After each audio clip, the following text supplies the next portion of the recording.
We're here with author Thomas Fellows. Thomas, thank you so much for being here today. Of Yes, thanks so much for having me. I appreciate it. course, of course. I understand that you're familiar with Chiefs kicker Harrison Butker, Yes. who recently spoke at Benedictine College, uh, making some controversial remarks during his commencement speech. Yes. I just wanted to talk with you today about the speech, its contents, and the kind of process people go through to reach those points. I understand you once went to school with Harrison Butker. Did you know him very well? I'm 34, he's 28. I believe he graduated in 2013. I graduated in 2008. So I met him in 2016 because my grandfather's a big Georgia Tech booster. And he, of course, played for Georgia Tech. Met him in 2016 and then saw him again randomly, I believe, in 2017, just on campus when I was um, just around the Georgia Tech campus. I was trying to maybe buy out a um, sandwich shop, Mama Goldberg's back then, and didn't end up doing that, but I saw him. So I don't know him very well, um, but I think he would remember me. So yes. Right. So, really getting into the speech here, he covered on a lot of things that falls into the culture wars, so to speak. Yes. This how society is changing from a more traditional, for Mhm. lack of a better word, mindset where women are told to stay home and Yes. be homemakers, as he put it. Uh, how does this how do people start to fall into this line of thinking where where society should go back to the way it was as opposed to moving forward? I would say the biggest flaw in his thinking was he doesn't understand the rising cost of living from 1970 to 2020. So in 1970, the average American home cost $25,000. In 2020, the average American home cost $329,000. Rent in 1970, the average rent was $100. In 2020, the average rent was $1,100. Additionally, in terms of healthcare costs, per capita healthcare cost was $356 in 1970. By 2020, it grew to $11,000 per capita. So he was very off base in that many families need a dual income, much more so than, of course, 50 years ago. And additionally, you have to understand that, Harrison Buckner makes millions of dollars a year, and he's probably in the millionth percentile for his age in terms of earnings. And most Americans do not have the luxury of doing that. 60% of Americans live paycheck to paycheck. And that number is really like 78% when you look at people where if the head earner lost their job, they would be in serious trouble in just 6 months. Okay. Uh, so really getting into this line of thinking of how do people fall into this? What this I guess regressive uh line of thinking, and how does that process really get started? Well, first of all, he's a very good kicker. He's one of the best kickers ever to live. High And five. I think fame honestly got to him and seeing himself in the media. One of my and I've gotten to meet several famous people throughout my life, especially with writing these books and so forth. And one of my favorite people that I've ever met, the famous you know people that I've ever met, is Kenny Smith.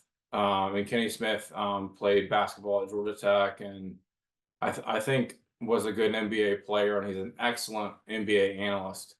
and I met him at Flower Child, which is a restaurant, in 2018.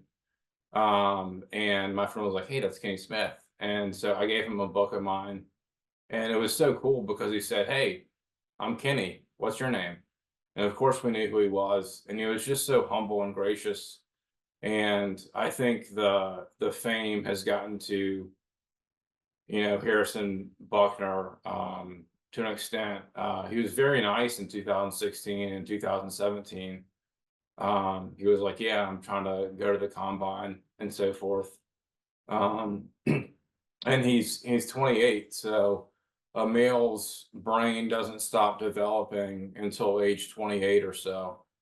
And I still, I've noticed my decision making has gotten a lot better after age 28. I still make dumb decisions from time to time, but that's what I think has happened and so forth. And in terms of celebrities, I think celebrities have got to do a better job of staying in their lane. Um, you know, Sometimes we'll just listen to celebrities just because they're famous, and so forth. But if you're, and I love sports and I use sports in a lot of my books, but if you're a sports celebrity and you're commenting on, political matters where you haven't done your research, you need to stay in your lane. And, I have on my Instagram, I'm a bad golfer. I'm not giving Tiger Woods help with his golf game, and so forth. And if you're learned in a subject, you can comment on it, but just because you're famous doesn't give you the right to comment on it. What I will say about Harrison Buckner, having gone to the school that he went to, I went to the most prestigious school in the Deep South, private school. Um, and ironically, we have several female graduates who go on to work for BCG, McKinsey, Bain, which is the most prestigious business job out there. We have multiple, lawyers. I know lawyers who are working at King and Spalding and Austin and Bird, which are two of the top firms not only in the South and Georgia but the country. And in terms of, my mentor growing up in high school was a lady named Tiffany Boozer, and she went to Westminster, went to UVA for undergrad, UGA law school, and she worked at King and Spalding. And my dad's a very prominent attorney in Atlanta, and he gets a lot of cases referred to him by King and Spalding. So I understood how lucky I was to have her as a teacher. And she pushed me, she encouraged me, and so forth. And because she had that experience working at King and Spalding, because King and Spalding especially, some of your associates are working 60 to 80 hours a week. And I think that's why she pushed me so much as a student, because she, hoped that I would excel in the real world. So I'm glad that, Tiffany, Miss Boozer did not listen to Harrison Buckner's advice. And, Miss Boozer did become a mother and so forth, had two kids eventually. But another point that I'll make is what Harrison Buckner should have been encouraging is men. If you make a lot less than your wife, be a stay-at-home dad. I'm dead serious, because there's a lot of women out there. There's a lot of women who are specialist doctors. Specialist doctors typically make about 600, 700, 800K a year. There's women that are ER docs that make 500K. Dentists, family practitioners make about 400K a year. And that's a lot of money. Obviously, there's a lot of men, women who go into law and so forth, business. I mean, look at Sarah Blakely. What if Sarah Blakely had listened to Harrison's comments? My mentor Bill McDermott, who made 165 million 3 years ago, he's the CEO of ServiceNow. He hired a woman as a CFO, Gina Mastromo. And the CFO is arguably the second most important position at their company. I think they've mainly grown it organically. I don't think they've done too much M&A work. Um, but in terms of, leveraging off debt, and so forth, your CFO is very important. I interviewed, with Brett on Taylor Swift. I think the cool thing about Taylor Swift is that well, first of all, she's very business savvy. I heard that, what she did in in Asia was drive traffic. I forget, it was to one country, and she, took a cut of that, and she had everybody going in, so it created, you know, more traffic. And then, next year you might have another country asking her to come to their country. So I think Taylor Swift in general is a excellent role model, for young women out there, who are interested in business, and excelling and so forth. So that's what I have to say about that. And I did, and I was helped by a student who was older than me named Amelia Rawls, and she wrote an op-ed and into the Washington Post, and that's how I sort of got the idea to reach out to media. And she's at the most, one of the most prestigious law firms in King and Spalding, and I said, hey, I thanked her because I've never talked to her in person or anything, and I said, hey, maybe you'll be president one day. Maybe. And so yes. Well, I'm glad that you brought up people staying in their lane, especially uh, as the next generation really comes into the workforce, it starts to really settle in. You said he's 28. Next generation, 25 to 30 years old. People really coming into their own in the workforce. Uh, could you speak more about like the consequences of the contents of his speech and how these ideas behind it can really affect people coming into their careers like that?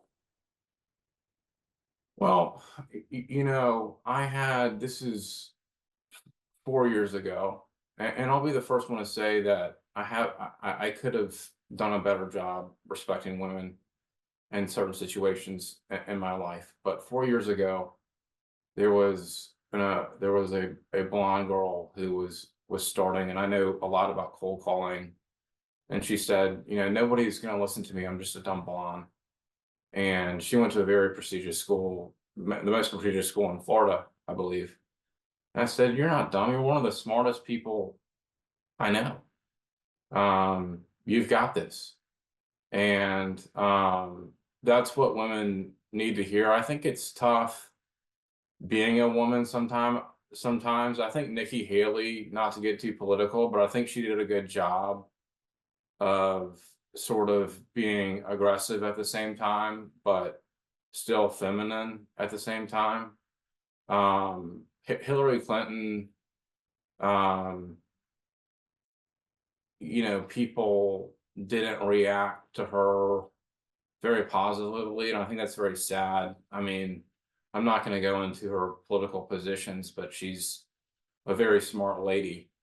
And I think it's tough that there's a bit of a double standard, sometimes. I mean, I've heard, a lot of men are intimidated by women who are excelling in the workforce. It's just true. Um, so yes. Oops, the wrong button for a second there. But I think that's all I had for you today. Is there anything else you wanted to touch on before we break off here? I think that's about it. I appreciate it. All right, I'm gonna go ahead and stop the recording.